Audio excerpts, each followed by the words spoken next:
ஒன்று பண்ணுறதுக்கே நிறைய பேர் வந்து திணற டைமில் நீங்கள் நிறைய விஷயங்கள் பண்ணுறீங்க. So how do you choose your investment? நான் இப்போ இன்வெஸ்ட்மெண்ட்டே பார்க்கறது இல்லைம்மா. நான் பார்க்கறது வந்து நம்ம பண்ண போகிற இண்டஸ்ட்ரி வேல்யூ கொடுக்குமா. 25-year-old Rafiq is in front of you. அவர்கிட்ட நீங்கள் என்ன சொல்லுவீங்க? ரொம்ப நாள் நான் யோசிச்சுக்கிட்டே இருக்கிறத நீ கேட்டீங்கம்மா. ஒரு பிராண்டை உருவாக்குறது அப்படிங்கிறது எவ்வளோ முக்கியமான விஷயம். பிராண்டு நம்ம உருவாக்கக்கூடாதும்மா, நம்ம பிராண்ட் ஆகணும். அது நம்ம பண்ணுற செயல் மூலமாக நம்ம ஆகும். மணி அதை நான் விரும்பினதே இல்லைம்மா. விரும்பினது இல்லாமல் எப்படி இவ்வளோ பெரிய எம்பையர் உங்களால்? என்னோட குறிக்கோள் வேற இல்லைம்மா. பெண்களுக்கு வேலை வாய்ப்பு கொடுக்கறதுல என்ன முக்கியமான விஷயமா நீங்க கருதுறீங்க?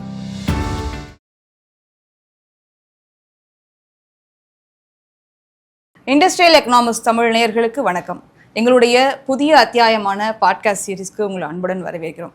இன்றைய சிறப்பு விருந்தினராக நம்முடன் தமிழ்நாட்டின் மிக சிறந்த ஆளுமை இணைஞ்சிருக்காரு.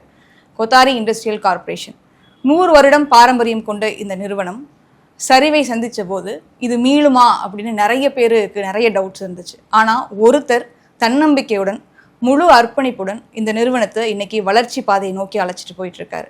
அவர் தான் அந்நிறுவனத்தினுடைய சேர்மன் டாக்டர் ஜின்னா ரஃபீக் அகமத். வணக்கம் சார். வணக்கம். உங்களை ஃபர்ஸ்ட் எபிசோடில் நாங்கள் உங்களை வச்சு பண்ணுறது we are very happy about it sir. எனக்கு ரொம்ப சந்தோஷமா. ஐ மாதிரி ஒரு பாரம்பரியமான ஒரு நிறுவனத்துக்கு முதல் ஒரு பாட்காஸ்ட் பண்ணுறதுல ரொம்ப சந்தோஷப்படுறேன். ஸோ இந்த நிறுவனம் வந்து பல முதல்வர்களை கடந்து வந்திருக்கு. பெருந்தலைவர் காமராஜர் காலத்திலேருந்து இன்னைக்கு விஜய் வரைக்கும் இந்த நிறுவனம் தன்னுடைய பங்களிப்பை தமிழ்நாட்டுக்கு கொடுத்துட்டு இருக்கு. அப்படி இருந்த நிறுவனம் எல்லா நிறுவனங்களை போலவுமே சில சவால்களை சந்திச்சது, சில சரிவை நோக்கி சென்னுது. அப்போ நிறைய பேர் இது அவ்வளோதான்ப்பா அப்படின்னு நினச்ச போது உங்களுக்கு எப்படி இப்படி ஒரு கான்ஃபிடென்ஸ் வந்துச்சு? நம்மளால் இதை வளர்ச்சி பாதைக்கு எடுத்துகிட்டு போக முடியும்னு எப்படி கான்ஃபிடென்ஸ் வந்துச்சு? ஃபர்ஸ்ட் ஆஃப் ஆல் ஆக்சுவலாம்மா, ஒரு நிறுவனம் வந்து ஒரு 100 வருஷம் பாரம்பரியமான நிறுவனமாக இருந்தால் ஒரு 100 வருஷ காலம் வந்து இந்த நிறுவனத்தில் நிறைய பேர் உழைச்சிருக்காங்க. எனக்கு ரொம்ப நம்பிக்கை வந்து உழைப்பு மேலே தான். எந்த உழைப்பும் வீணாகாதுன்னு நம்புகிறவன் நான். ஸோ 100 வருஷம் இந்த கம்பெனிக்காக நிறைய பேர் உழைச்சிருக்காங்க. இது ஒரு பொது நிறுவனம். ரெண்டாவது, என்ன மாதிரி வந்து ஒரு நிறைய வேலை வாய்ப்பு கொடுக்கணும், நம்ம ஏதாவது ஒரு வெற்றியை நிரூபிக்கணும், நிறைய தன்னம்பிக்கையை ஊட்டணும், நிறைய தலைமைகளை உருவாக்கணும்னு நினைக்கக்கூடியவங்களுக்கு இந்த மாதிரி ஒரு பிளாட்ஃபார்ம் வந்து ஒரு பெரிய பிளாட்ஃபார்ம். அப்படி இருக்கும்போது நான் கொத்தாரி வந்தேன். ஆனால் நான் வரும்போது வந்து ரொம்ப கஷ்டமாக தான் இருந்துச்சு. ஈஸியாகலாம் பண்ணலை. நிறைய நேரம் நான் தூங்கினதே இல்லை. நிறைய போராட்டங்கள்லாம் இருந்திருக்கு. அதெல்லாம் ஓவர் கம் பண்ணி தான் நம்ம வந்து இதை பண்ணிடலான்ற ஒரு நம்பிக்கையில் இன்றைக்கி வந்து இந்த இடத்துக்கு வந்து ரீச் ஆகிருக்கோம். நீங்கள் ஒரே நிமிஷத்தில் உங்களுக்கு பதிலை மட்டும் சொல்லிட்டேன். ஆனால் வந்து இதில் 13 வருஷ உழைப்பு இருக்குது. ஓகே. ஸோ 13 வருட உழைப்பு இருக்குது. இப்போ நீங்கள் வந்து முடிவு பண்ணிட்டீங்க, இதை நம்ம சரியாக கொண்டு வர வைக்கணும்னு முடிவு பண்ணிட்டீங்க. But how do you convinced your investors? முதலீடுகளை எப்படி ஈர்த்தீங்க? முதல் வந்து நான் உள்ளே வந்ததே நான் ஒரு இன்வெஸ்டராக தான் வந்தேன். அந்த கம்பெனிக்குள்ளே வரும்போதே நான் ஃபஸ்ட்டு வந்து ஒரு எஸ்எஸ்பி ஃபேக்ட்ரியை ரன் பண்ணுறேன்னு தான் வந்தேன். அதில் நஷ்டம் தான் வந்துச்சு எனக்கு. அது பிறகு வந்து கொஞ்சம் கொஞ்சமாக ஃபர்டிலைசர் பிஸ்னஸ் இருந்துச்சு இந்த கம்பெனியில், மற்ற தொழில்கள் இருந்துச்சு. அப்புறம் இந்த கம்பெனியை வந்து ஒரு 58 வருஷம் லிஸ்டட் கம்பெனி சஸ்பென்ஷனில் இருந்துச்சு. அப்போ பொறுப்புகள் கூடிகிட்டே போயிடுச்சு, முதலீடுகளும் கூடிகிட்டே போயிடுச்சு. அப்போது வந்து இது வந்து ஒரு வியாபாரம் பண்ண வந்த நோக்கத்தில் உள்ளே வந்துட்டு அதுக்கு பிறகு வந்து இல்லை, இந்த கம்பெனியை தூக்கி நிறுத்தணும், இந்த கம்பெனியோட பாரம்பரியத்தையும் இந்த கம்பெனியோட வரலாறும் தெரிஞ்சவொடனே இந்த கம்பெனி நம்ம எப்படியாச்சும் தூக்கி நிறுத்தணும்னு ஏதோ ஒரு இன்ஸ்டிக்ட் எனக்கு சொல்லிக்கிட்டே இருந்துச்சு. ஸோ அதை நான் வந்து ஒரு மனசுக்குள்ளே வந்து ஒரு பெரிய ஒரு இதாக பதிச்சுக்கிட்டு வேலை பார்த்தேன். அப்போ என்னோடய பொறுப்புகள் கூடிடுச்சு. பொறுப்புகள் கூடும்போது உங்களுக்கு என்னென்னா, லாபம் பண்ணுறதை விட ஃபஸ்ட்டு இந்த கம்பெனியை சரி செய்யணுன்ற எண்ணம் வந்துச்சு. அப்புறம் கம்பெனியை சரி செய்தேன். அப்புறம் கம்பெனியை சரி செய்த பிறகு வந்து இந்த கம்பெனியில் வந்து இயக்குனரான, நிர்வாக இயக்குனரான, துணைத் தலைவரான, அப்புறம் தலைவரான, அப்புறம் முதல் வந்து நிர்வாக பொறுப்பில் மட்டும் இருந்தேன். இப்போ ப்ரொமோட்டர் ஆனேன். ப்ரொமோட்டர்ன்றது முதலாளிகள் ஆவதில் ஒரு அதிகமான பங்கு வகிக்கிற ஒரு ப்ரொமோட்டராக நான் இருக்கிறேன் அந்த கம்பெனியில். அப்போ இது வந்து ஒரு நாளில் இது நடக்கலை, இது ஸ்டேஜ் பை ஸ்டேஜ் நடந்துச்சு. பட் நான் வந்து கம்பெனியை சரி பண்ணும்போதே பேரலாக தொழிலையும் சரி பண்ணுற வேலையை பார்த்தேன். வேலை வாய்ப்பு கொடுக்கணும், முதலீடுன்றது வந்துமா, நான் ஒரு தொழிலில் முதலீடுன்றது வந்து நம்பிக்கை தான். இது ஒரு பொது நிறுவனம். அப்போ இதில் வந்து ஒரு நிறுவனத்தை நடத்துகிறவங்க மேலே நம்பிக்கை இருந்தால் நிறைய பேர் முதலீடு பண்ணுவாங்க. அப்போ இந்த கம்பெனியில் வந்து நிறைய எல்ஐசி, ஜிஐசி, யூடிஐலாம் ஒரு 50 வருஷமாக ஷேர் ஹோல்டராக இருக்காங்க. ஸோ முன்னாடி நிறைய நம்பிக்கைகள் வச்சு இந்த கம்பெனி நடந்திருக்கு. இப்போ ரஃபீக்ன்ற ஒருத்தர் வந்திருக்காரு, இந்த கம்பெனி இப்போ நடத்துகிறாரு, இவர்னால அதை வெற்றிகரமாக நடத்த முடியும், இவரை நம்ம நம்பலான்ற போது தமிழ்நாட்டையே பார்க்காதவர், இந்தியாவே பார்க்காதவர், கடல் கடந்து இருக்கிறவர், கத்தாரில் உள்ள ஷேக் இங்கே வந்து இன்வெஸ்ட் பண்ணுறாரு. அது நம்பிக்கை தான். ஸோ நம்பிக்கை வந்து ஒரு முதலீடுக்கு ரொம்ப முக்கியமான, ஒரு இன்வெஸ்டரை கன்வின்ஸ் பண்ணுறதுக்கு ஒரு முக்கியமான ஆயுதம். அந்த நம்பிக்கையை வந்து என் மேலே வச்சு நிறைய பேர் முதலீடு பண்ணாங்க. அந்த நம்பிக்கை எப்படி ஒருத்தவங்க என்னுடைய செயல் தானம்மா. ஒரு கம்பெனி ரொம்ப வலிவடைஞ்சு போச்சு, ஒரு கம்பெனி வந்து வெற்றி அடைய முடியாத ஒரு சூழ்நிலை இருந்துச்சு, இங்கிலீஷில் சொல்லணும் அந்த ஷிப் சிங்க் ஆகிடும்னு சொல்லும்போது, அந்த கம்பெனியை வந்து ரிவைவ் பண்ணி அந்த கம்பெனியே நான் தூக்கி நிறுத்துவேன், அந்த கம்பெனியை நான் வெற்றிகரமாக கொண்டு வருவேன்னு சொல்லி அதை ஒரு பெரிய பிளாட்ஃபார்ம் காமிச்சு அந்த கம்பெனி நான் லிஸ்ட் பண்ணி கொண்டு வரணும் போது பெரிய நம்பிக்கை வரும்லம்மா. இது அவ்வளோ ஈஸியாக பண்ணக்கூடியது இல்லைல்ல. சில விஷயங்கள் வந்து பண்ண முடியாதுன்றதை வந்து பார்ப்பாங்க. இது வந்து ரொம்ப கஷ்டம்னு நினச்சதை ஒருத்தர் பண்ணார்னா அவர் மேலே நம்பிக்கை வந்துடும் இல்லையா. ஸோ அந்த மாதிரி தான் உங்களுக்கு வந்துமா ஒரு வெற்றின்றது வந்து எதில் இருக்குன்னா, ஒரு சாட்டிஸ்ஃபேக்ஷன்றது எதில் இருக்குன்னா, ஒரு செயலை முடிக்கிறதுல தான் இருக்குது. நிறைய பேர் நினைப்பாங்க வியாபாரத்தில் லாபம்தான் வெற்றின்னு. கிடையாது. அந்த வியாபாரம் நீ பண்ணுறதன் மூலமாக, நீ செய்கிற செயல் மூலமாக எவ்வளோ பேர் பயனடைகிறாங்கன்றதான் வெற்றி. எதா இருந்தாலுமே. ஸோ நான் அதையே தான் குறிக்கோளாக வச்சு நான் வேலை பார்த்தேம்மா. நான் ப்ராஃபிட்டு குறிக்கோளாக வைக்கலாம், ஆனால் ப்ராஃபிட் வரும். ஆனால் அந்த குறிக்கோள் வச்சு நான் வேலை பார்க்கும்போது நிறைய பேரோட நம்பிக்கையை சம்பாதிச்சிருக்கேன். அப்படி தான் கத்தார் மன்னர் குடும்பத்தை சார்ந்தவரோட நம்பிக்கையை சம்பாதிச்சேன். அவர் முதலீடு பண்ணார். இன்றைக்கி என்னோடய காலனி துறையில் உலகத்தில் பெரிய ஷூ தயாரிப்பு நிறுவனம் வந்து என் கூட சேர்ந்துருக்காங்க.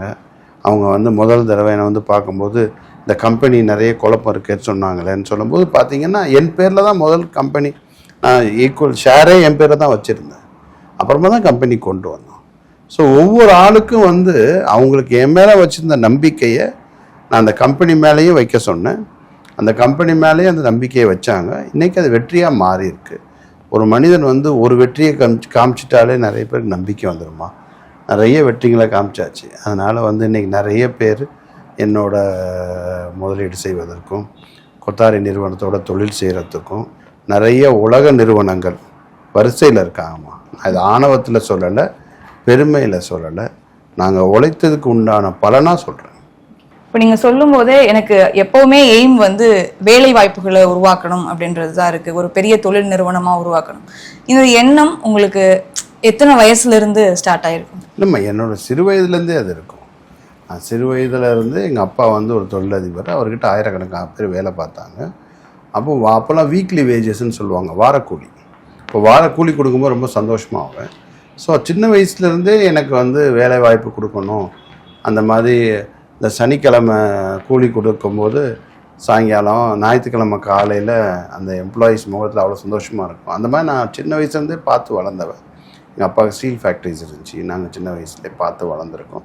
அதனால் வந்து இந்த மாதிரி ஒரு அணுகுமுறையில் வேலை வாய்ப்போடே நீங்கள் சிறு வயதுலேருந்தே ஒண்டி வளர்ந்துட்டிங்கன்னா சில பேருக்கு அதை விரும்ப மாட்டாங்க, சில பேர் விரும்பிட்டு அதை விட மாட்டாங்க. ஓகே. ஸோ என் மனசில் அது பதிஞ்சிருச்சு. ஸோ எங்கள் அப்பா பண்ணுறாரு, நான் பண்ணணும்னு நினச்சேன். அவர் 1 பண்ணுறாரு, நான் 10 பண்ணணும்னு நினச்சேன். நான் இப்போ 100 பண்ணுறேன், அவ்வளோதான். எக்ஸாக்ட்லி. இப்போது 1 பண்ணுறதுக்கே நிறைய பேர் வந்து திணற டைமில் நீங்கள் நிறைய விஷயங்கள் பண்ணுறீங்க. So how do you choose your investment? இங்கே தான் நான் இன்வெஸ்ட் பண்ண போகிறேன், இதுதான் வந்து க்ரோத் இருக்குன்றதை நீங்கள் என்னென்ன மெட்ரிசஸ் வச்சு அளவிடுறீங்க? நான் இப்போ இன்வெஸ்ட்மெண்ட்டே பார்க்குறது இல்லைம்மா. நான் பார்க்கறது வந்து நம்ம பண்ண போகிற இண்டஸ்ட்ரி வேல்யூ கொடுக்குமா, நம்ம பண்ண போகிற இண்டஸ்ட்ரி இந்த சொசைட்டிக்கு வேல்யூ கொடுக்குமா, நம்ம இன்வெஸ்ட்மெண்ட்டுக்கு ரிட்டர்ன் இருக்குமா, இன்வெஸ்ட்மெண்ட்டுக்கு ப்ராஃபிட் கிடைக்குமா, இந்த அனலைசேஷன் மட்டும்தான் பண்ணுறேன். பட் இன்வெஸ்ட்மெண்ட்டை வந்து பொறுத்த வரைக்கும் இன்றைக்கி நிறைய பேர் வரிசையில் இருக்காங்கம்மா இந்த கம்பெனியில் இன்வெஸ்ட் பண்ணுறதுக்கு. ஸோ இன்வெஸ்டரை தேடி போக வேண்டிய நிலைமையில் இந்த கம்பெனி இப்போ இல்லை. ஆனால் இந்த கம்பெனி இப்போ வந்து எந்த பிஸ்னஸ் பண்ண போகுது, ஆனால் இப்போ இந்த கம்பெனி என்ன பிஸ்னஸ் பண்ணுற போது அதை நம்ம ஃபாலோ பண்ணால் போதும்னு நினைக்கிறதுக்கே நிறைய பேர் இருக்காங்க. ஏன்னா நாங்கள் ஸ்ட்ராட்டஜி தான் பண்ணுறோம். இப்போ வந்து காலனியில் ஆரம்பித்தோம். காலனி தயாரிப்பு மட்டும் நாங்கள் பண்ணலை. ரீட்டைல் போகிறோம். 1000 rupees பிலோன்னு சொல்லக்கூடிய 1000 ரூபாய்க்கு மலிவான விலை குறைவான காலணிகளை தயாரிக்கிறோம். எல்லா வகையான காலணிலையும் போகிறோம். இப்போது ஒரு ஃபேக்ட்ரி திறந்துட்டாலே போதுன்னுவாங்க, 2 ஃபேக்ட்ரி திறந்துட்டோம். இப்போ 3வது ஃபேக்ட்ரி சீக்கிரமாக சொல்ல போகிறோம். ஸோ எங்களுடைய நான் இதே வேகம் இல்லைன்றேன். நம்ம வந்து நிறைய நேரம் போய்கிட்டே இருக்குது. அதனால் வந்து ஒரு இந்த துறையில் இன்வெஸ்ட் பண்ணால் ப்ராஃபிட் வருமா, ப்ராஃபிட் வந்தால் பண்ணலாமா அப்படி நாங்கள் பார்க்குறதில்ல. எந்த துறை ஃப்யூச்சர் இருக்குது? ட்ரோனில் இன்வெஸ்ட் பண்ணியிருக்கோம். ட்ரோன் தான் ஃப்யூச்சரு. ஒரு 2-3 வருஷம் கழித்து பார்த்தீங்கன்னா ட்ரோன் பெரிய ஒரு புரட்சி பண்ணோம். அப்போ நாங்கள் ஆல்ரெடி பிளாட்ஃபார்ம் எங்கள்கிட்ட இருக்கோம். ஸோ நான் 4 வருஷத்துக்கு முன்னாடி ட்ரோன் ஆரம்பிச்சிட்டேன். ஸோ இந்த மாதிரி ஒவ்வொரு இண்டஸ்ட்ரியும் அப்படி தான் நாங்கள் சூஸ் பண்ணி பண்ணுறோம்.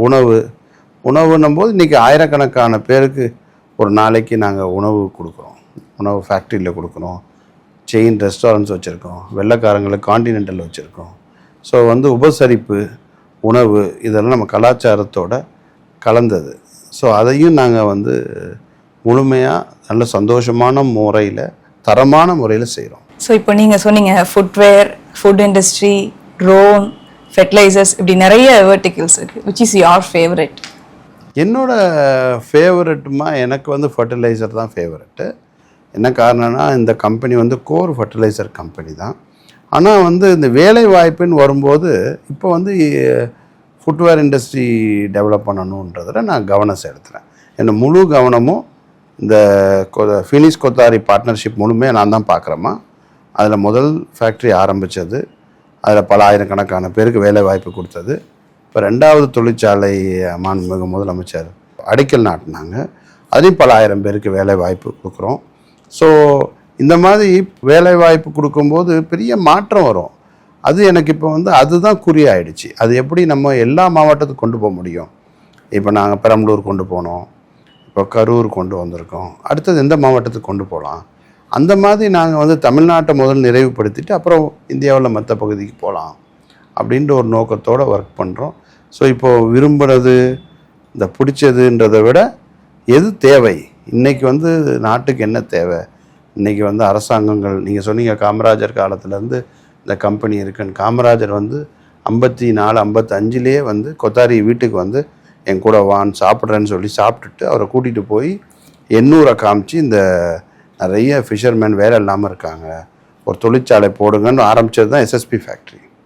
அந்த மாதிரி எல்லா தலைவரும் அவருக்கு பின் வந்த தலைவர்களும் நிறைய இண்டஸ்ட்ரி வந்திருக்கு. ஸோ எல்லா தலைவர்களும் கலைஞர் காலத்துலேயும் சரி, பழைய முதல்வர் காலத்துலேயும் சரி, இப்போ முதலமைச்சர் வந்த உடனே முழு ஆதரவுடன் உடனே எனக்கு அப்பாயின்மெண்ட் கொடுத்தாரு. நான் இண்டஸ்ட்ரி திறக்கணுன்னு உடனே வந்தார். அதனால் வந்து அரசாங்கங்கள் வந்து மேடம் இருக்கும்போது காலத்துலேயும் சரி, எந்த அரசாங்கங்களும் தொழில்துறைக்கு எதிர்ப்பாக இருந்ததே இல்லை. எல்லா அரசாங்கங்களும் போட்டி போட்டு இவங்கள விட பெட்டராக பண்ண முடியுமா அப்படின்னு தான் வந்து சேர்ந்துருக்காங்க. ஸோ நீங்கள் சொல்லும்போது எனக்கு ஒரு விஷயம் தோணுது. ஸோ ஒரு பிஸ்னஸுக்கு ஒரு நெட்வொர்க்கிங் ரொம்ப முக்கியம். யார்கிட்ட நம்ம அப்ரோச் பண்ணுறோம், என்ன பண்ணுறோம் அப்படின்றது. ஸோ உங்களுடைய வியூவில் ஒரு நெட்வொர்க்கிங் ஸ்கில் அப்படின்றத யங்ஸ்டர்ஸ் எவ்வளோ வளர்த்துக்கணும்னு நீங்கள் நினைக்கிறீங்க? நிறைய பேசணுமா, நிறைய பழகணும், அச்சப்படக்கூடாது. இன்றைக்கி வந்து பிள்ளைங்க ரூம் விட்டு வரமாட்டேதுங்க, ரூம் விட்டு வெளியே வரணும். நம்மளாம் அந்த காலத்து வீதியில் விளையாடி இருக்கோம். இன்றைக்கி பசங்க வீதியில் விளையாடுறதில்ல. நிறைய பேசணும், நிறைய பழகணும், நிறைய பயணிக்கணும். உலகம் வந்து இன்றைக்கி ரொம்ப சின்னதாகிடுச்சு. யாதும் ஊரே யாவரும் கேளீர்னுவாங்க. இன்றைக்கி வந்து உலகம் ரொம்ப கனெக்டடு.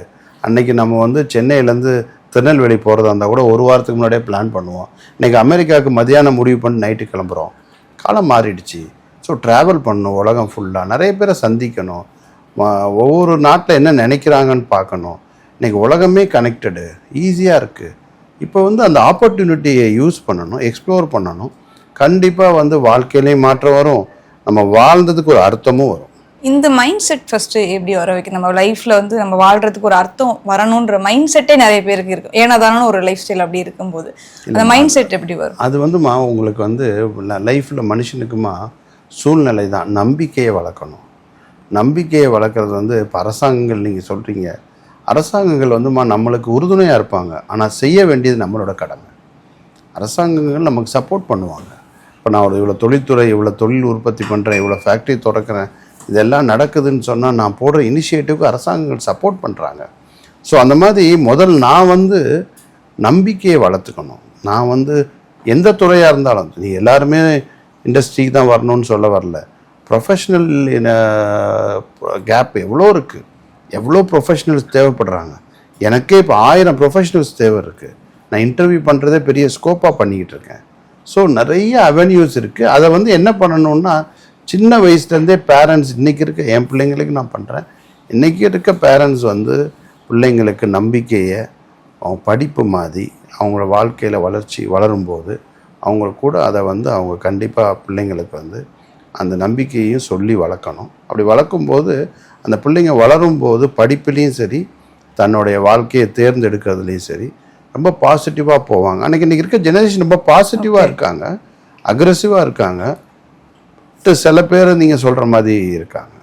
வளர்க்கும் போதே அந்த நம்பிக்கையை கொடுத்து வளர்த்துட்டோம்னா ஆட்டோமேட்டிக்காக அவங்க இப்போ நீங்கள் ஆயிரக்கணக்கான பேரை எம்ப்ளாய் பண்ணுறீங்க. பட் ரீசன்ட் டேஸில் எல்லா நிறுவனங்களும் ஃபேஸ் பண்ணுற ஒரு பெரிய டிஃபிகல்ட்டிஸ் என்னென்னா அந்த மனிதவள மேம்பாடு தான். நிறைய இன்சர்டனிட்டிஸ் இருக்குது ஜாபில். ஒரு 6 months ஒருத்தவங்களை தக்க வைக்கிறதே பெரிய பாடாக இருக்குது கம்பெனிஸ்க்கு. So how do you handle that? ஏம்மா இப்போ உங்களுக்கு இன்றைக்கி இருக்க மைண்ட் செட், அந்த காலத்துலமா நான் சொல்கிறது 40 வருஷத்துக்கு முன்னாடி எங்கள்கிட்ட ஒருத்தர் மேனேஜர் ஃபைனான்ஸில் இருந்தார், கணக்கு பிள்ளைன்னு சொல்லுவோம் அந்த காலத்தில். அவர் எங்கள் அப்பாட்ட வருவார், இந்த மாதிரி நான் என் பொண்ணுக்கு கல்யாணத்துக்கு மாப்பிள்ளை பார்க்கலான் இருக்கேன், உங்கள் கருத்து என்னன்னு பாருங்கன்னு நான் அப்போ யோசிப்பேன், இவர் எங்கள்கிட்ட மேனேஜராக வேலை பார்க்குறாரு, இவர் ஏன் எங்கள் அப்பாட்ட அவர் பொண்ணுக்கு மாப்பிள்ளை பார்க்குறத பேசுகிறாரு. அப்போ என்னன்னு பார்த்தீங்கன்னா லாயல்ட்டி, மரியாதை, பாண்டிங்கு. ஸோ அவர் இறக்குற வரைக்கும் எங்கள் அப்பாட்ட தான் இருந்தார். ஸோ நான் என்ன சொல்ல வரேன்னா, காலங்கள் அந்த காலத்தில் மனிதர்கள் இருந்த இது வேறு. இன்றைக்கி நான் கோயிங் ஃபார் அ லீவ் அப்படின்னு சொல்கிறாங்க. அப்புறம் சரி எப்போ வரீங்கன்னு கேட்டால், நான் 1 weekல வருவேன், இல்லை 10 daysல வருவேன். என்ன லாங் பிரேக்னா, இல்லை எனக்கு வெட்டிங்குன்றாங்க. அந்த மாதிரி இன்றைக்கி கல்யாணத்துக்கு கூட இன்வைட் பண்ண மாட்டாங்க. அந்த மாதிரி ஒரு காலங்கள் மாறிடுச்சு இன்றைக்கி. நான் எல்லாரையும் நான் சொல்ல வரல, நான் வளர்ச்சின்றது அந்த அளவுக்கு போயிடுச்சுன்றது. ஸோ பாண்டிங் ஒன்று தான்மா, அது ஏதாச்சும் ஒரு சைட்லேருந்து ஆரம்பிக்கணும். ஓகே. ஸோ நான் முழுமையாக நம்புகிறேன், நான் அந்த முயற்சி எடுத்தேன்னா என் கம்பெனியில் இருக்கிறவங்க எல்லாரும் என் கூட இருப்பாங்க. அவங்களும் நல்லது கெட்டதில்ல. இது உழைப்பாளி முதலாளி இல்லைம்மா, இது 2 பேரும் வின் தான். 2 பேருமே இதை சேர்ந்து செய்கிறது தான் கண்டிப்பாக வெற்றி வரும்னு நான் நம்புகிறேன். அதற்கு என்ன பண்ணணுன்னாமா, நிறுவனத்தை நடத்துகிறவங்க அவங்களோட ரொம்ப நெருங்கி பழகணும், அவங்க நல்லது கெட்டதை தெரிஞ்சுக்கணும், அவங்களுக்கு என்ன முடியுன்றதை சொல்லணும், அவங்களுக்கு இருக்க சிரமங்களை அண்டர்ஸ்டாண்ட் பண்ணணும். இப்போவும் பார்த்தீங்கன்னா என்னோடய ஃபேக்ட்ரியில் விமென்ஸ் டாய்லெட்டில் நான் ஒரு பாக்ஸ் வச்சுருப்பேன். அதில் லெட்டர்ஸ் வரும். அதை பர்சனலாக நான் வர வச்சு நான் அதை படிக்க சொல்லுவேன். படித்து அவங்களுக்கு நல்லது கெட்டது என்ன இருக்கோ அதை அவங்களுக்கு ஹெல்ப் பண்ண சொல்லுவேன். ஸோ அந்த மாதிரி உங்களுக்கு அப்போது அவங்களுக்கு நம்ம நிறுவனத்தோட தலைவர் நம்ம மேலே அக்கறை இருக்குது, நம்மளுக்கு நல்லது கெட்டது என்னன்னு கேட்குறாரு, அதை செய்கிறாரு. அந்த மாதிரி ஒரு இது எதுக்காக இதை சொல்கிறேன்னாமா, அந்த அந்த பாண்டிங் க்ரியேட் ஆகும். ஸோ இப்படி பண்ணும்போது என்ன ஆகும்னா, அவங்களுக்கு ஒரு நம்பிக்கை இருக்கும் நிறுவனத்து மேலே, நிறுவனத்துக்கும் அவங்கள்ட்ட வேலை செய்கிறவங்களோட நம்பிக்கை இருக்கும். அப்போ நீங்கள் சொல்கிற அந்த இடைக்காலம்ன்றது இருக்காது, நீண்ட காலம் அந்த கம்பெனியில் நம்ம இருப்போம் அப்படின்ற ஒரு எண்ணம் வரும். ஸோ ஒரு எம்ப்ளாயி இன்றைக்கி இருக்க ஜெனரேஷன் 3 மாதத்தில் 6 மாதத்தில் நான் ரிசைனிங் ஃப்ரம் த ஜாப்ன்றாங்கன்னு சொன்னால் அது அவங்க மட்டும் பொறுப்பு கிடையாது, மேனேஜ்மெண்ட்டும் பொறுப்பு தான். மேனேஜ்மெண்ட்டும் அவங்களோட எப்படி ட்ராவல் பண்ணுறதுன்றதை பார்க்கணும். ஸோ எம்ப்ளாயீஸை மேனேஜ்மெண்ட் நல்லா பார்த்துக்கிட்டாங்க அப்படின்னா எம்ப்ளாயீஸ் மேனேஜ்மெண்ட்டுக்கும் ரொம்ப சின்சியராக இருப்பாங்கன்னு சொல்கிறீங்க. I understood. ஸோ இப்போ ஃபேமிலி பிஸ்னஸ் அதெல்லாம் பார்த்தோம் அப்படின்னா, அப்பாவுக்கு ஒரு விஷயம் இருக்குது, பையனுக்கு ஒரு சாய்ஸ் இருக்குது. இப்போது நிறைய பிராண்ட்ஸ் பார்க்குற பெரிய கான்ஃப்ளிக்ட் அதுதான். அப்பா ஒரு சாம்ராஜ்யத்தை பில்ட் பண்ணி வச்சுருப்பாங்க, பட் அந்த பையனோ இல்லை பொண்ணோ அவங்களுக்கு அதில் இன்ட்ரெஸ்ட் இல்லாமல் இருக்கும். ஸோ இந்த மாதிரியான சிக்கல் வரும்போது ஒரு நிறுவனம் அதை எப்படி கையாளலாம்? என்னை பொறுத்த வரைக்குமோ ஒரு நிறுவனத்துக்கு தன் பையனோ தன் மகளோ தான் தலைமை இயக்கணும்னு நான் நினைக்கல. என்னோட நிறுவனத்துக்கு யார் நல்லா பெர்ஃபார்ம் பண்ணுறாங்களோ அவங்க அந்த நிறுவனத்துக்கு தலைவராக இருக்கலான்னு தான் என்னோட ஒவ்வொரு எம்ப்ளாய் மீட்டிங்லேயும் நான் சொல்லுவேன். ஓகே. அது என் பிள்ளைங்களும் நல்லா பண்ணால் அவங்களுக்கு அந்த வாய்ப்பு கண்டிப்பாக கொடுக்கப்படும். பட் நான் கஷ்டப்பட்டு உருவாக்குற நிறுவனத்தை அவ்வளோ ஈஸியாக யாரும் இது பண்ணுற ஒரு எண்ணம் யாருக்கு இருக்காது. அதுக்கு நான் வழிவகுக்கவும் மாட்டேன். ஓகே. ஒரு பிராண்டை உருவாக்குறது அப்படிங்கிறது எவ்வளோ முக்கியமான விஷயம்? பிராண்டு நம்ம உருவாக்கக்கூடாதம்மா, நம்ம பிராண்ட் ஆகணும். ஓகே. அது நம்ம பண்ணுற செயல் மூலமாக நம்ம ஆகும். இன்றைக்கி நீங்கள் ஐயில் இருக்கீங்க, ஒருத்தர் வந்து 50 வருஷத்துக்கு மேலே உழைச்சிருக்காரு, மிஸ்டர் விஸ்வநாதன். இன்றைக்கி இந்த பிராண்ட் இருக்குது. அந்த மாதிரி அந்த உழைப்பில் வர்றது தான்மா பிராண்டு. ரஃபீக் வந்து இந்த கொத்தாரின்ற பிராண்டை ரிவைவ் பண்ணியிருக்காரு. ஆனால் அதுக்கு முன்னாடி இந்த பிராண்டுக்கு நிறைய பேர் உழைச்சிருக்காங்க. ஆனால் இதை நான் ரிவைவ் பண்ணினதுனால நானும் வந்து ஒரு பிராண்டாக இந்த கம்பெனியில் இருக்கேன். இன்றைக்கி இந்த பிராண்டை ரிவைவ் பண்ணுறதுக்கு ஒரு குட் டீம் எவ்வளோ முக்கியம்னு நினைக்கிறீங்க? கண்டிப்பாக லாயல்ட்டி முக்கியமாக. ஓகே. திறமைசாலிங்களை விட லாயலாக உள்ளவங்க ரொம்ப முக்கியம். அது இருக்காங்கன்னு நம்புகிறேன். எம்ப்ளாயீஸ்க்கும் நிறுவனத்துக்கும் ஒரு பாண்டு கிரியேட் ஆகணும் அப்படி சொன்னீங்க. சம்டைம்ஸ் சில நிறுவனங்கள் என்ன பயப்படுவாங்கன்னா, ரொம்ப இடம் கொடுத்துட்டா ப்ரொடக்டிவிட்டி போயிடும், ரொம்ப அந்த பாண்டை கிரியேட் பண்ண ஃப்ரீடம் கொடுக்கக்கூடாதும்பாங்க. ஸோ ஒரு ஆர்கனைசேஷன் அந்த ஃப்ரீடம் ப்ளஸ் அந்த ப்ரொடக்டிவிட்டி அது ரெண்டையும் எப்படி பேரலாக மெயின்டைன் பண்ண முடியும்? வேலை இல்லாத நிறுவனமாக இருந்தால் நீங்கள் சொல்கிறதுக்கு நிறைய வாய்ப்பு இருக்குது. வேலை இருக்கும்போது எல்லாருக்கும் வேலையை கான்சன்ட்ரேட் பண்ணவே டைம் சரியாக இருக்குமா. ஆனால் ஒரு ஆர்கனைசேஷன் வந்து கண்டிப்பாக இன்றைக்கி ஃப்ரீடம் கொடுத்து தான் ஆகணும். ஃப்ரீடம் கொடுத்து அவங்கள நம்பணும். அவங்கள நம்பினா தான் அவங்க செய்வாங்க. அவங்க செய்ய முடியலன்னா ஏதாவது காரணம் இருக்கும். அதை மேனேஜ்மெண்ட் அனலைஸ் பண்ணணும். திருப்பி ஒரு வாய்ப்பு கொடுக்கணும். ஆனால் வாய்ப்பே கொடுத்துக்கிட்டு இருக்கக்கூடாது. ஓகே. உங்களோட எம்ப்ளாயீஸில் நிறைய பேர் பெண்கள் அப்படிங்கிறத நீங்கள் ரொம்ப அழுத்தமாகவே சொல்கிறீங்க. ஸோ பெண்களுக்கு வேலை வாய்ப்பு கொடுக்குறதுல என்ன முக்கியமான விஷயமா நீங்கள் கருதுறீங்க? என்னை பொறுத்த வரைக்கும்மா ஒரு பெண்களுக்கு வேலை வாய்ப்பு கொடுக்கும்போது அந்த வேலை வாய்ப்புமா அந்த பணம் வந்து அந்த வீட்டுக்கு போய் சேரும். அந்த பணம் வீட்டுக்கு போகும்போதுமா அந்த பிள்ளைங்களோட எதிர்காலம், பிள்ளைங்களோட படிப்பு, ஒரு குழந்தைக்கு வந்துமா வளர்கிற காலத்தில் வந்து நல்ல நம்பிக்கை வளரணுமா. நான் உங்களுக்கு சொன்னேன் இல்லையா, நம்பிக்கையை வளர்க்கணும். அப்போது அதுக்கு வருவாய் ரொம்ப முக்கியம். அப்போ அந்த குழந்தை பிறந்து வளரும்போது அந்த வீட்டில் வருவாய் இருந்துச்சுன்னா அந்த வருவாய் வந்து அந்த பிள்ளைங்களுக்கு நம்பிக்கையை கொடுக்கும். நம்ம இன்னொருத்தரோட எந்த வகையிலையும் தாழ்ந்தவங்க இல்லை அப்படின்றத அவங்க மனசில் ஒரு கான்ஃபிடெண்ட்டாக ஃபீல் பண்ணுவாங்க. ஸோ பணம் வந்து எங்கேயுமே அவங்களுக்கு ஒரு தடையாக இருக்காது. ஒரு கிராமத்திலமா ஒரு 2-3 பேர் ஒரு குடும்பத்தில் வேலை பார்த்தா 50,000 ரூபா பணம் வந்தால் அது பெரிய பணமா. சென்னையில் வந்து 5 லட்ச ரூபா சம்பளம் வாங்குறவனு கூட அவ்வளோ பெரிய வாழ்க்கை இருக்காதுமா. ஸோ அதனால் வந்து இந்த மாதிரி ஒரு வருமானம் வரும்போது அந்த குடும்பம் மாறும். அந்த குடும்பம் மாறும்போது அந்த நான் சொன்ன நம்பிக்கை அங்கே எல்லாருக்குமே விதைக்கும். அந்த பெண் மனதில் விதைக்கும், குழந்தைங்க மனசில் விதைக்கும், அந்த ஊரில் இருக்கிறவங்களுக்கு விதைக்கும். அப்போ ஒரு பெரிய வளர்ச்சி வரும். ஸோ அதனால் வந்து பெண் வருமானன்றது வந்து ரொம்ப ரொம்ப முக்கியம். அதை வந்து இன்றைக்கி பெண் பாதுகாப்பும் சரி, வருமானம் சரி, இப்போ இருக்க அரசாங்கமும் சரி, முதலமைச்சரும் அதை வந்து ரொம்ப வந்து விரும்புகிறாரு, செய்கிறாரு. முன்னால் இருந்த அரசாங்கங்களும் அதை செய்திருக்கு. ஓகே. ஒரு பெண் எம்பவர் ஆனாங்கன்னா அவங்க ஃபேமிலி எம்பவர் ஆகும், அது மொத்த சமூகத்தையுமே எம்பவர் பண்ணணும்னு சொல்கிறீங்க. ஓகே. ஸோ இப்போ இந்த பெண்கள் வேலைக்கு வர்ற இடத்துல நிறைய ஜெண்டர் பயாஸ் இருக்கும். எல்லா இடத்துலையுமே அது பெருசாக பார்க்கப்படுது. ஸோ நீங்கள் அந்த ஜெண்டர் பயாஸை கலைக்கிறதுக்கு என்ன ஸ்டெப்ஸ் எடுத்திருக்கீங்க? நானே கவுன்சிலிங் பண்ணுறேம்மா. ஓ நைஸ். நானே பேசுகிறேன், நிறைய சீனியர் லெவல் மீட்டிங்கில் சொல்கிறேன். நம்ம தாயை பாருங்கள், நம்ம சகோதரியை பாருங்கள், நம்ம மகளை பாருங்கள். நம்ம வந்து இந்த விதமான ஒரு வேற்றுமைகள் இருக்கக்கூடாது. அவங்களுக்கு கற்றுக் கொடுங்க, அவங்களால செய்ய முடியும். ஒரு பெண்ணுக்கு ஈக்குவலாக ஒரு ஆண் கூட வேலை செய்ய முடியாது. அந்த காலத்தில் 4 மணிக்கு எந்திரிச்சு ஒரு குடும்பம் மொத்தத்தையும் பார்த்துக்கிட்டு இரவு எல்லாத்துக்கும் சாப்பாடு கொடுத்துட்டு அப்புறம் சாப்பிட்டு படுக்கிறவர் தான் ஒரு பெண். அந்த மாதிரி வந்து நம்ம கலாச்சாரப்படி எந்த வகையிலையும் பெண் வந்து ஆணை விட வேறுபடலை. அதனால் தொழிற்சாலைக்கு ஒரு பெண் வர்றது ஒரு பெரிய வெற்றியை தான் கொடுக்கும். அதனால் பெண்ணை முன்னிறுத்துங்க. சூப்பர்வைசர்னு கொள்ளக்கூடிய பெரிய பதவிக்கு பொறுப்புகளை பெண்களிடம் கொடுங்க அப்படின்னு சொல்லி ஒவ்வொரு ஆண்களையும் மீட்டிங் வச்சு எங்கள் ஃபேக்ட்ரியில் சொல்லியிருக்கேன். So I could feel the respect you are having on women. So உங்களுடைய பர்சனல் லைஃப்லேயும் சரி, இப்போ ப்ரொஃபஷனல் லைஃப்லேயும் சரி, பெண்கள் தனிப்பட்ட முறையில் உங்களுக்கு எவ்வளோ ரோல், என்ன மாதிரியான ரோல் ப்ளே பண்ணியிருக்காங்க?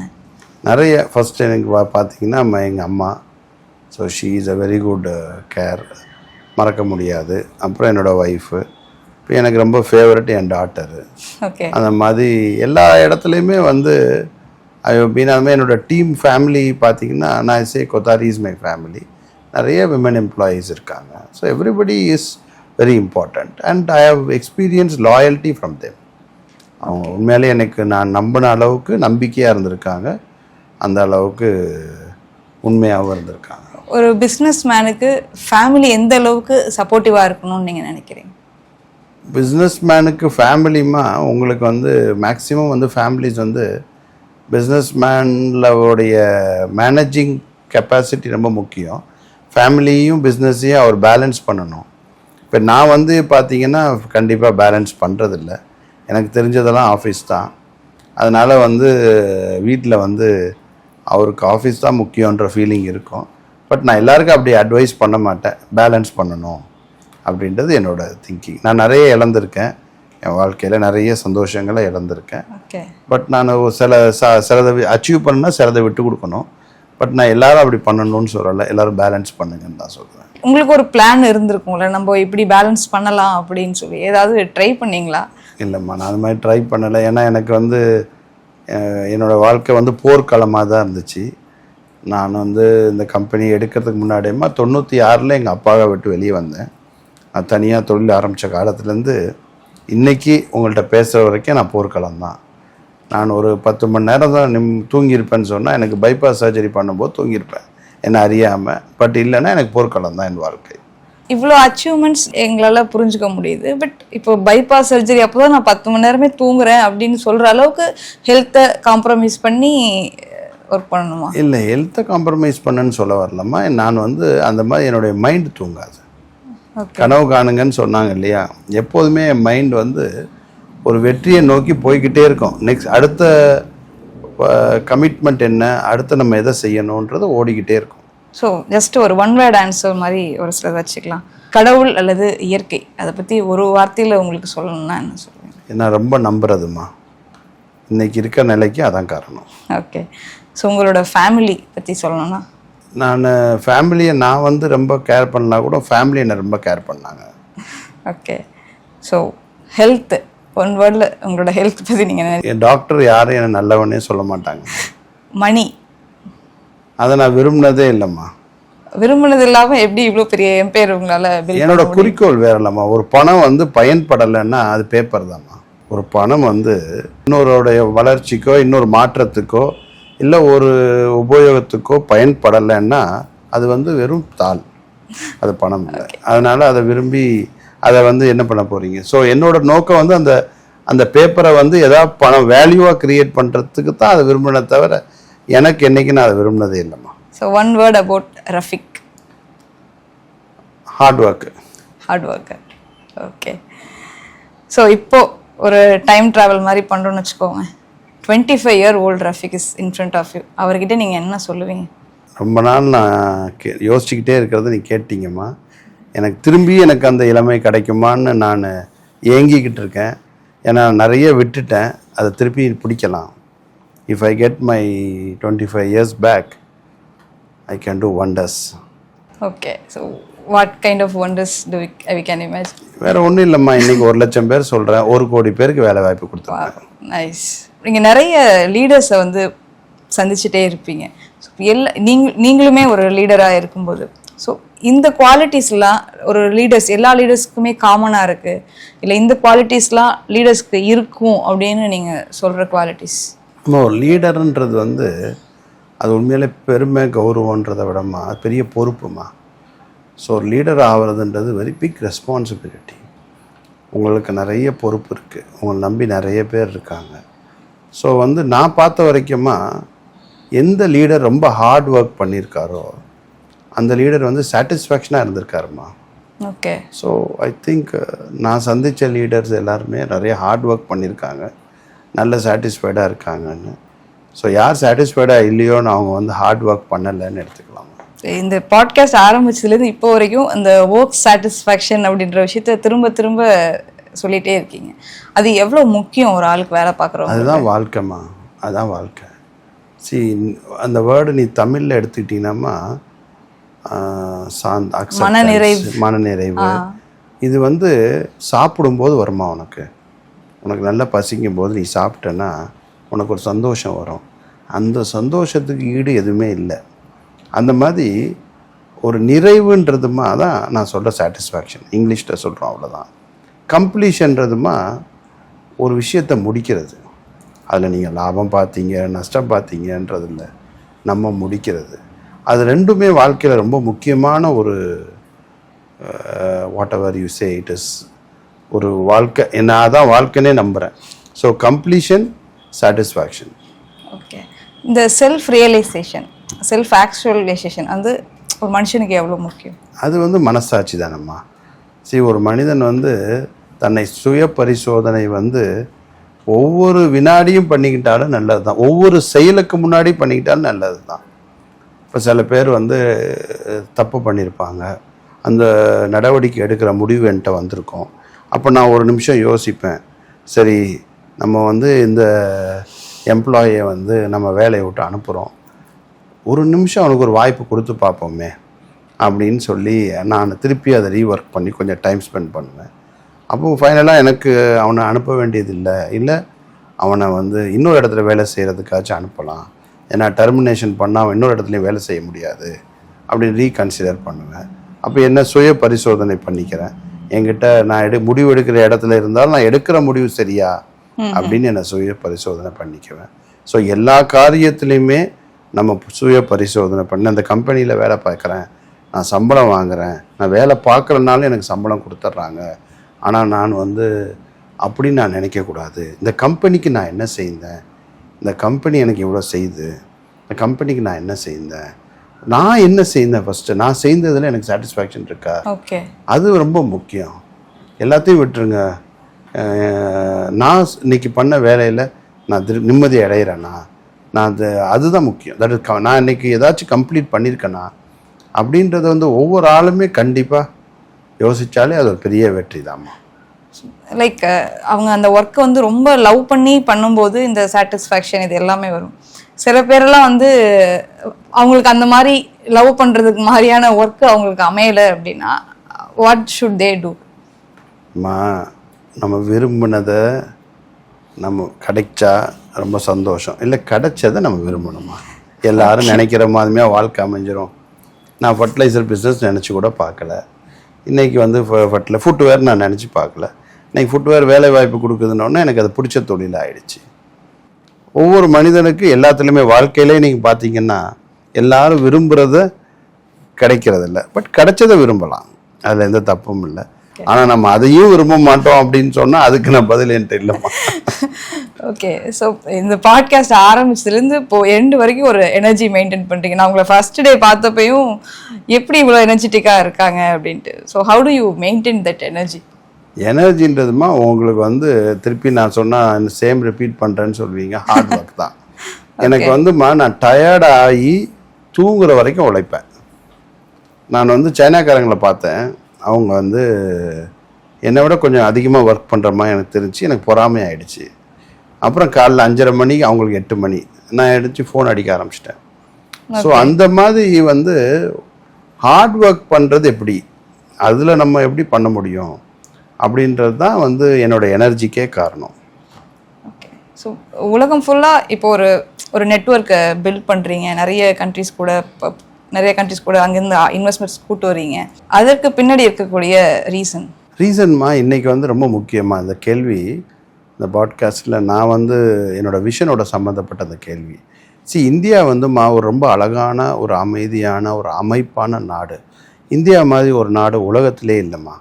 இந்தியர்கள் மாதிரி ரொம்ப ஒரு உயர்வான ஒரு கலாச்சாரம் கொண்ட மக்களும் கிடையாது. ஸோ இந்தியா மாதிரி ஒரு நாட்டுக்கு வந்து இவ்வளோ நாளாக வந்து வாய்ப்பு கிடைக்கல. ஒரு பெரிய லெவலில் நம்ம வந்து பொருளாதார வளர்ச்சி அடைஞ்சிருக்கோம், ஆனால் ஒரு உலகத்தில் லீடர் ஆகக்கூடிய வாய்ப்பு அமையல் இது வரைக்கும். ஆனால் இப்போ அதுக்கான காலம். ஸோ இந்த 10 வருஷ காலம் வந்து இந்தியா வந்து உலகத்தில் பொருளாதாரத்தில் பெரிய ஒரு வல்லரசு நாடாக வரும். பொருளாதாரத்தில் பெரிய வல்லரசு ஆகும். ஸோ இந்த காலகட்டத்தில் ஒவ்வொரு தனிநபரும் சரி, ஒவ்வொரு தொழிலதிபரும் சரி, ஒவ்வொரு அரசாங்க அதிகாரியாக இருந்தாலும் சரி, இல்லை அரசுகளும் சரி, இந்த காலகட்டத்தில் வந்து அந்த ஒரு பெரிய ஒரு அலை ஒன்று இந்தியாவுக்குள்ளே வரப்போகுது. தொழில் புரட்சி நடக்க போகுது, பெரிய வேலை வாய்ப்பு வரப்போகுது, பெரிய முன்னேற்றங்கள் வரப்போகுது, பெரிய இன்ஃப்ராஸ்ட்ரக்சர் க்ரோத் வரப்போகுது, ஸ்கேல் அப் இண்டஸ்ட்ரியலைசேஷன் வரப்போகுது.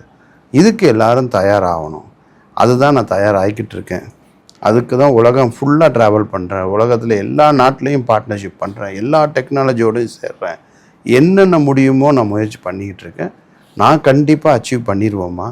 எனக்கு எல்லாரும் அச்சீவ் பண்ணணும். அப்போ தான் நம்ம நாடு வந்து எக்கனாமிக் சூப்பர் பவர் நம்பர் 1 இந்த வேர்ல்டு ஆகும். உங்களுடைய ஆசை நிறைவேறட்டும்.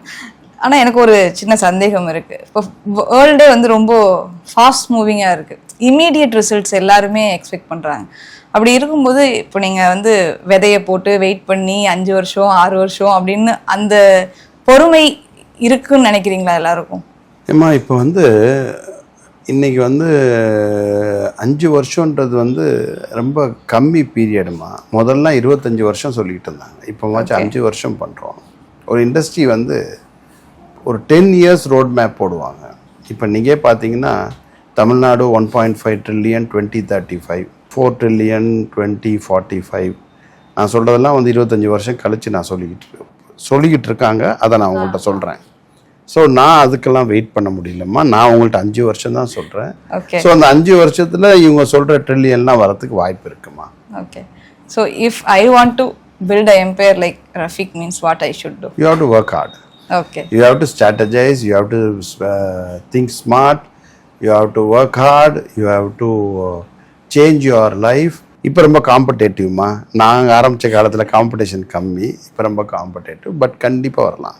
ரஃபீக்கோட பெட்டராக வரலாம். So one last question. இப்போ இருக்க யங் ஜென்ரேஷனுக்கு ஒரு 3 விஷயம் இதை நீங்கள் ஃபோக்கஸ் பண்ணுங்க அப்படின்னு நீங்கள் உங்கள் சஜஸ்ட் பண்ணணும்னா எதை பண்ணுவீங்க? யங் ஜெனரேஷன்லாம் இன்றைக்கி ரொம்ப எனர்ஜெட்டிக்குமா. அவங்களுக்கு ஸ்மார்ட் ஒர்க்கிங் பண்ணுறாங்க. அவங்களுக்கு நான் திருப்பி என்ன சொல்கிறேன்னா ஹார்ட் ஒர்க்கிங் பண்ணணும். இன்னொன்று வந்து ஏர்லி மார்னிங்கை கொஞ்சம் ட்ரை பண்ணுவாங்க. ஓகே. ஏர்லி மார்னிங் இப்போ யங் ஜெனரேஷன் பார்க்குறதில்ல. ஏர்லி மார்னிங் வந்து ரொம்ப ஃபேண்டாஸ்டிக். அது கொஞ்சம் ட்ரை பண்ணாங்கன்னா அவங்களுக்கு பிடிச்சி போய்டும். ஆனால் அவங்க ட்ரை பண்ணணும். 3வது வந்து ஃபேமிலியோடு அசோசியேட் ஆகணுமா. இப்போ அவங்க ஃபேமிலியெல்லாம் விட்டு தூரமாக இருக்காங்க. ஏன்னா ஃபேமிலியோட அப்பா அம்மா அண்ணன் தம்பியோடலாம் பேசணும், பழகணும். அது இந்த ஜெனரேஷனில் ரொம்ப கம்மியாக இருக்குது. சண்டையாச்சும் போடணும், ஆனால் வந்து பேசணும். So this is important. Okay. உங்களோட நேரத்தை ஸ்பெண்ட் பண்ணி நிறைய விஷயங்கள் எங்களுக்கு பகிர்ந்துக்கிட்டீங்க. ரொம்ப நன்றி. ரொம்ப சந்தோஷம். உங்களுக்கு ஃபஸ்ட்டு பாட்காஸ்ட்டில் நான் வந்தது எனக்கு ரொம்ப பெருமையாக இருக்குது. உங்களுக்கும் வாழ்த்துக்கள். நீங்கள் நல்லா பண்ணணும். நன்றி.